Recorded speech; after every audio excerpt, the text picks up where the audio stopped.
Hello everyone, and welcome back to another remote sensing lecture video. And in this video, we're going to continue our discussion on the dimensions of remote sensing. So we've already covered spatial, which talks about the size of a pixel.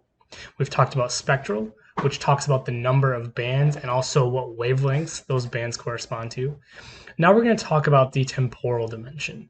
And in my opinion, this is probably one of the most straightforward, so hopefully this is going to be a slightly shorter video.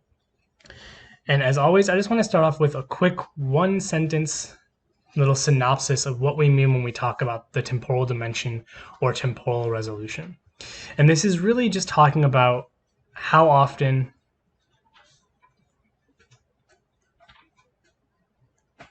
we get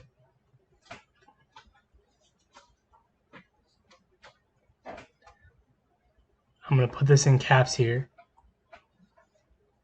the same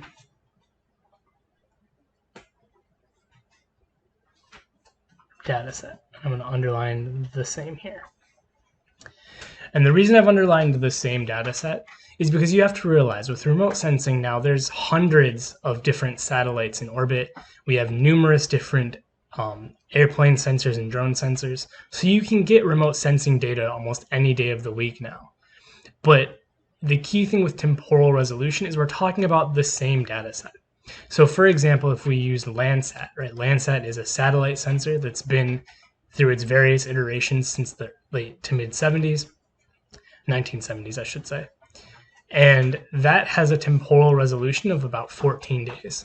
So every 14 days, you will get an image of the same place on Earth. So again, just to specify, we're talking about the same data set. So as always, let's go down and let's branch out. And let's continue our discussion here on the temporal dimension.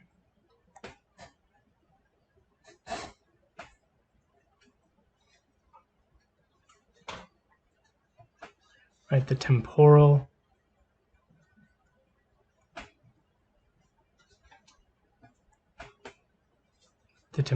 dimension.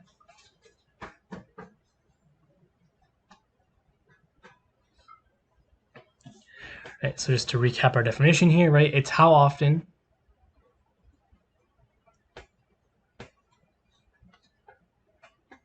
we can get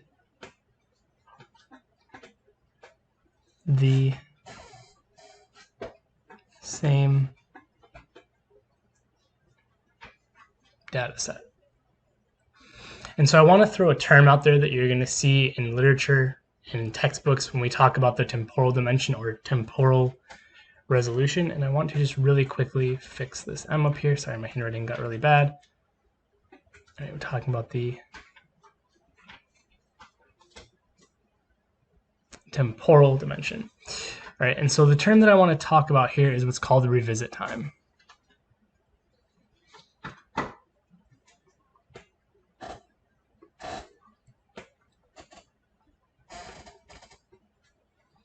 Right. And so revisit time, typically a good definition for revisit time is how long between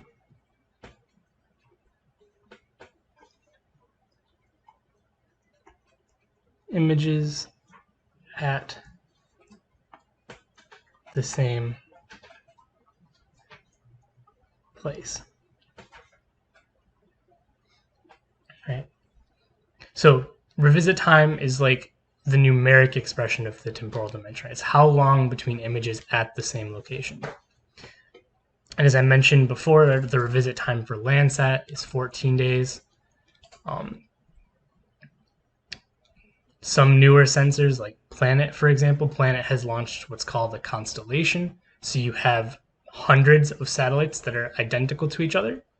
That decreases that revisit time down to daily. So you can get images of the same place on Earth every day. Right. And so what I want to do, again, I want to keep this lecture just a little bit shorter. I want to wrap this discussion of temporal dimension up just like I have with the other dimensions by framing it as the question, why don't we always use, or why don't we always have the best possible temporal resolution? And so in this case, what I want to do is say, why isn't every data set daily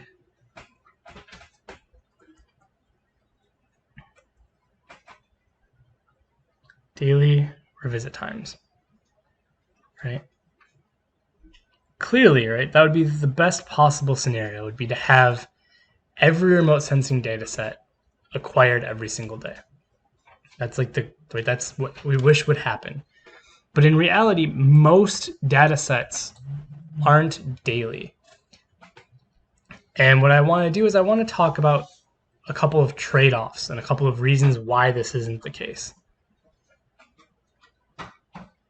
And of course, as technology improves, some of these are starting to relax a little bit, but they've done other things to make up for that. So the first here is a trade-off between the trade-off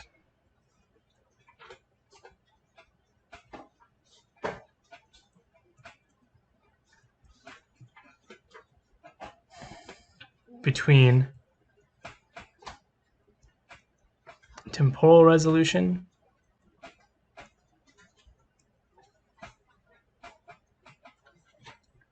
and spatial resolution.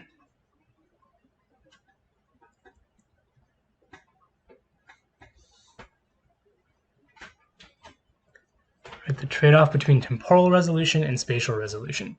And what I mean by this is you can sort of imagine, right, that if you wanted to be able to, we're talking mostly satellite sensors here, which we'll talk a lot more about satellite sensors in a later video, but for right now we're just going to assume that we're talking about satellite sensors, and that they orbit the Earth, and that revisit time is based on their orbit, right? So they're spinning around the Earth and taking pictures, and at some point they're always going to hit the same spot on the Earth during their rotation.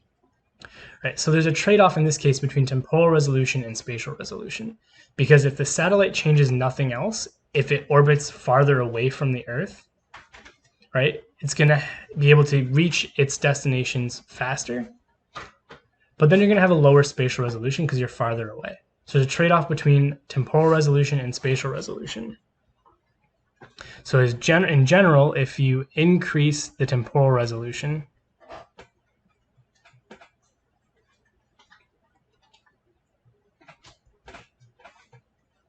you tend to decrease the spatial resolution.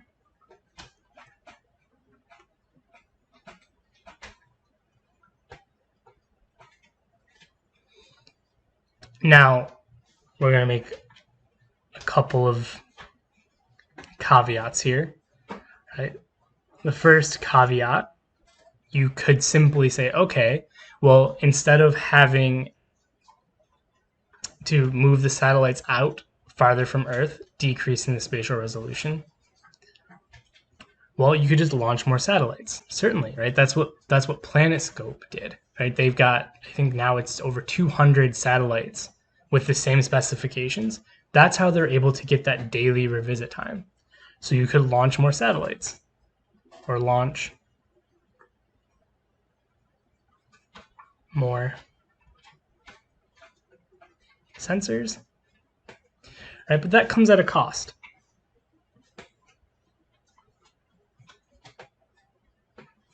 Or B, what you can do, and this is what satellites like WorldView 2 do, is they can be rotated, or they call it targeted. So as the sensor is moving through space, right, they can rotate to point back at something or point forward at something. So you're able to sort of adjust the position of the sensor, but that causes its own set of issues. So you can do what's called target, and we'll put rotate. the sensor.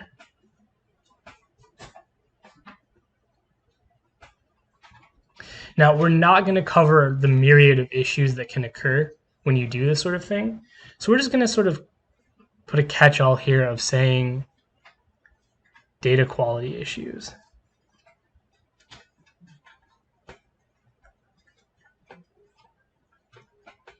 Right? So if you go this route and you start to turn the sensors and rotate the sensors, you get oblique imagery, and that can cause data quality issues. And these quality issues are outside of the scope of this class, but just sort of be aware that there are some ways around that, but they tend to come with data quality issues or cost issues. So that's assuming we have satellite sensors, right? The trade-off between temporal resolution and spatial resolution. The other trade-off is cost.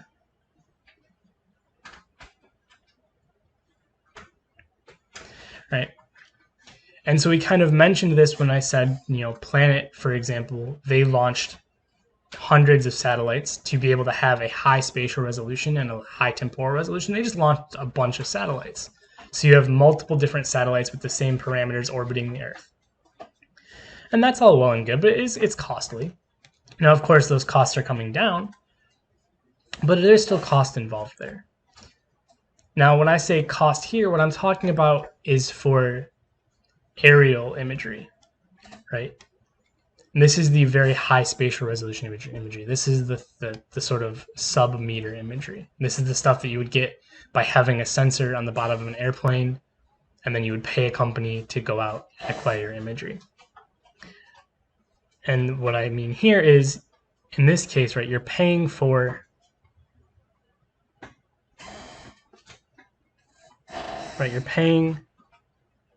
each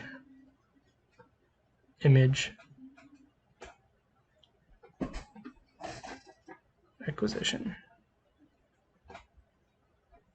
Right, you're paying for each image acquisition, so increasing the number of acquisitions